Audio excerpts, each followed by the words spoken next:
देखिए, एक और क्वेश्चन के साथ हम लोग उपस्थित हो गए हैं और ये क्वेश्चन है हमारा 12.3 प्रश्नावली का 5 नंबर क्वेश्चन। ठीक है। भुजा 4 सेंटीमीटर वाले एक वर्ग के प्रत्येक कोने से 1 सेंटीमीटर त्रिज्या वाले वृत्त का एक चतुर्थांश काटा गया है तथा बीच में 2 सेंटीमीटर व्यास का एक वृत्त भी काटा गया है, जैसा कि आकृति में दर्शाया गया है। आकृति यहाँ पे है। वर्ग के शेष भाग का क्षेत्रफल ज्ञात कीजिए। पाई का मान 22/7 का ही प्रयोग करना है। ये तो हमारा क्वेश्चन है। तो सबसे पहले थोड़ा सा आकृति को समझ लेते हैं। आइए यहाँ, ये एक हमारा ये वर्गाकार भाग दिया हुआ है क्वेश्चन में। ठीक है। और इसके चारों कोने पर क्या है, एक त्रिज्य खंड के आकार का ये कट कर लिया गया है। ठीक। और बीच में एक वृत्त भी है जिसका त्रिज्या 1 सेंटीमीटर है। ये जो वृत्त है और ये जो चारों भाग पे त्रिज्य खंड काटा गया है, इस सारा भाग छायांकित नहीं है, शेष भाग को छायांकित किया गया है और हमें उस छायांकित भाग का ही क्षेत्रफल ज्ञात करना है। करते हैं। सबसे पहले हम लिखेंगे जो वर्गाकार भाग है पूरा, लिखेंगे वर्गाकार भाग के भुजा बराबर 4 सेंटीमीटर हमें पता है, तो इसका क्षेत्रफल भी निकल जाएगा। क्षेत्रफल हो जाएगा भुजा का स्क्वायर, यानी कि 4 का स्क्वायर हो जाएगा और ये हमारा आ जाएगा 16 वर्ग सेंटीमीटर। ये तो उस टोटल भाग का क्षेत्रफल हो गया, कुल जो ये वर्गाकार भाग है उसका क्षेत्रफल निकल गया 16 वर्ग सेंटीमीटर। ठीक है। अब इसके बाद हम क्या करेंगे, यहाँ पे ध्यान से देखिए, ये 4 भाग है जो समान आकार का है और त्रिज्य खंड के आकार का है।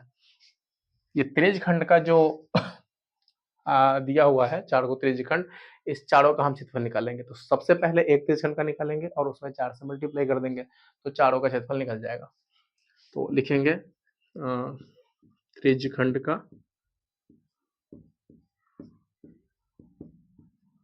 क्षेत्रफल, फॉर्मूला होता है θ/360 गुना पाई आर स्क्वायर।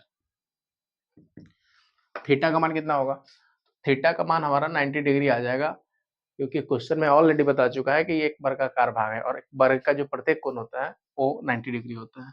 तो ये चारों जो एंगल दिख रहा है आपको, ये चारों 90 डिग्री के ही बराबर होगा। ठीक है।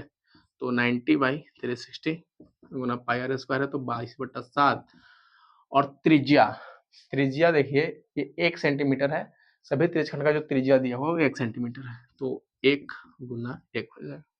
यहाँ से अब हम कट करेंगे और 9 से कट जाएगा ये 4 बार में, यहाँ से फिर कटेगा 2 और यहाँ से 11, यानी कि हमारा आ जाएगा 11/7 11/14 सेंटीमीटर खंड का क्षेत्रफल। इसलिए चारों त्रिज्य खंडों का क्षेत्रफल 4 से मल्टीप्लाई कर देंगे, 2 से कटेगा 7 बार में, 2 से कटेगा 2 बार में, यानी कि हमारा फाइनल आ जाएगा 22/7 वर्ग सेंटीमीटर। ये हमारा चारों त्रिज्य खंड का क्षेत्रफल निकल गया। अब हमें क्या करना है, एक बीच वाला भाग जो दिख रहा है हमारा वृत्त, उसका भी क्षेत्रफल निकाल लेंगे। ठीक है। लिखेंगे अब वृत्त का क्षेत्रफल, इसका सिंपल फॉर्मूला होता है पाई आर स्क्वायर, 22/7 इंटू 1 गुना 1, क्योंकि त्रिज्या का मान उस वहां पर भी एक ही है। ये हमारा आ जाएगा 22/7 वर्ग सेंटीमीटर। तो ये हम बारी बारी से सबका मान निकाल लिए। पहले हमने पूरे वर्गाकार भाग का क्षेत्रफल निकाला, फिर त्रिज्य खंड का क्षेत्रफल निकाला एक, फिर चारों त्रिज्य खंड का क्षेत्रफल निकाला और अब फाइनली हम वृत्त का क्षेत्रफल भी निकाल चुके हैं। अब हमारा फाइनल आंसर जो आएगा उसका प्रोसेस अब करेंगे। छायांकित भाग का क्षेत्रफल बराबर हो जाएगा वर्ग का क्षेत्रफल माइनस, ध्यान से देखिएगा, वर्ग का क्षेत्रफल माइनस, अब लिखेंगे वृत्त का क्षेत्रफल और फिर माइनस करेंगे ये चारों त्रिज्य खंड का क्षेत्रफल।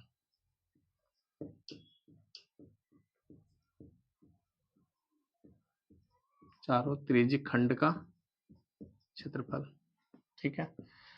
बस यहाँ से एक सिंपल सा कैलकुलेशन करना है, फिर हमारा फाइनल आंसर हमारे सामने होगा।